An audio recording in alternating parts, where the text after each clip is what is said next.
Ова е Бисера, кобила чиј грб не издржал под товарот на дрва со кои била товарена да ги носи од планина до населба во Кичево. Таа не е прва во низата на коњи кои поради негрижа и злоупотреба собственикот завршила трагично со скршен грб, неподвижна и во агонија.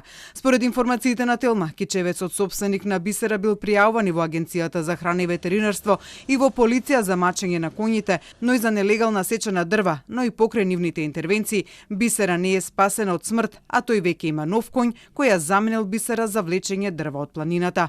Од Агенцијата за храна и ветеринарство за Телма информираат дека во процедура е пријавата против собственикот на Бисера за загрозување на благосостојбата на коњите кои ги поседува. Законот за благосостојба на животните предвидува лицата кои се одговорни за животните дека треба да ја штитат нивната благосостојба меѓу другото и да ги заштитат од болка, повреда или болест. Сепак законот не предвидува трајна забрана за поседување на животни доколку се утврди негово прекршување, туку може само да се одземе животното за кое во моментот ќе се утврди дека му е загрозена благосостојбата. Мачењето на животни пак е регулирано со кривичниот законник во член 233. Тој што грубо злоупотребува животно или го изложува на непотребни маки, или му нанесува непотребни болки или заради изживување го изложува на страдање, ќе се казни со парична казна или со затвор до 6 месеци. И додека се утврди кој зашто е надлежен и каква мерка треба да се изрече, приказната на Бисера заврши трагично, но и на уште илјадници други коњи, кучиња, мачиња, па дури и штркови, чиј крик за спас ретко се слуша, а за кои постапувањето на институциите, од општините, преку АХВ и полицијата, на обвинителството и судовите не е доволно брзо за да ги спаси. Дел од активистите за заштита на животните во поглед на благосостојбата на животните сметаат дека Македонија тапка во место, пред се во делот на спроведување на законите и едукацијата на граѓаните, додека постапувањето на институциите го оценуваат како многу слабо.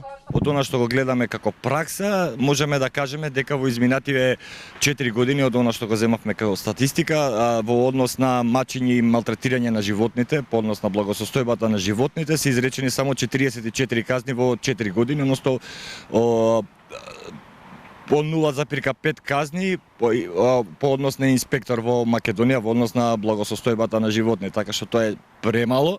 Според Велковски потребни се и нови законски решенија кои ќе одат во насока на измена на казните од прекршочни во кривични, особено за напуштање на домашните миленици, но и за зголемување на ингеренциите на институциите за контрола на домашните животни, а можеби клучното, колку од домашните миленици се чипирани. Истовремено, дел од институциите пак не ги користат законските можности кои ги имаат за контрола на благосостојбата на животните. Општините многу малци излегуваат на терен, иако комуналните редари, комуналните инспектори од другите институции имаат надлежност да проверуваат на терен дали кучињата се чипирани, дали се чувани на ланец, дали се соодветно згрижени.